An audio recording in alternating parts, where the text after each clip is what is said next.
අපි අද ඇවිල්ලා ඉන්නේ ඊටමත් සුවිශේෂී සම්බුදු ශාසනයේ එක්තරා හැරවුම් ලක්ෂයක් සනිටුහන් කරපු පුණ්‍ය භූමියකට. කවුරු මොනවා කිව්වත් ඒක තමයි ඇත්ත.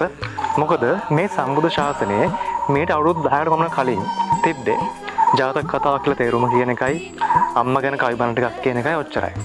නමුත් අන්නේ සංස්කෘතියෙන් එහාට ගිහිල්ලා නැවත වතාවක් වහරක ලොකු හාමුදුරුවන්ගේ නම නොකිය හෝ නම කිය හෝ නැත්නම් උන්වහන්සේට බැන හරි කමක් නැහැ. කොහොම හරි මේ සමාජයේ නිවන ගැන කතා කරන රැල්ලක් ඇති වුණා මේ පුණ්‍ය භූමියෙන් පටන් අරගෙන.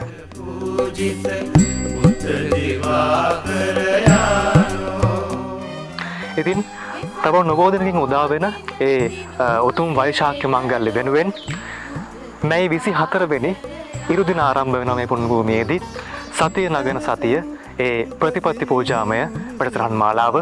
ඉතින් වෛශාඛ මංගල්‍ය කියලා කියන්නේ හුදෙක් සැනකෙලියක් බවට පත් වෙලා තියෙන කාලෙක ඒ සැනකෙලි මානසිකත්වයෙන් අයින් වෙලා නැවත වතාවක් හෙළ බොදුනුවන්ගේ පැවති ඒ පැහැදිලි වෛශාඛ මංගල්‍ය නැවත වතාවක් මතු කිරීමේ අරමුණින් අපි මේ සතිය නගන සතිය වැඩසටහන මේ ආකාරයෙන් සංවිධානය කරනවා.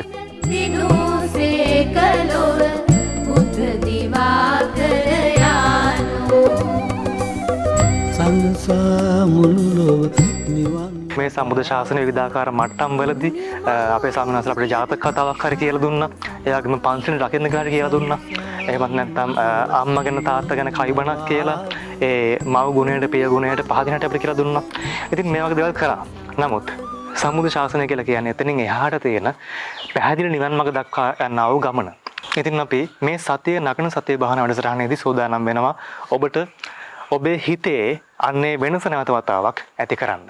ඉතින් POTV channel 118 තිනත TV ජාතික බෞද්ධ නාලිකාව විදිහට අපි ඒ උතුම් පින්කම් මාලාවට විශේෂයෙන්ම මාධ්‍ය අනුග්‍රහය දක්වනවා.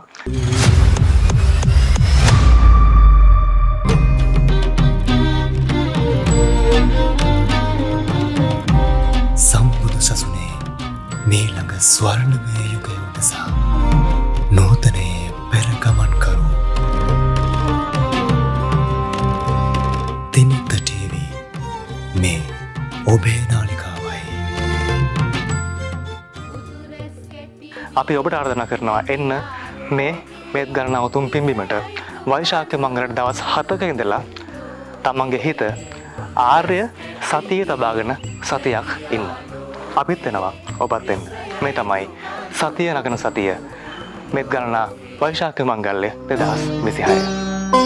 පාරමිතා බල පූරිත පූජිත බුද්ධ දිවාකරය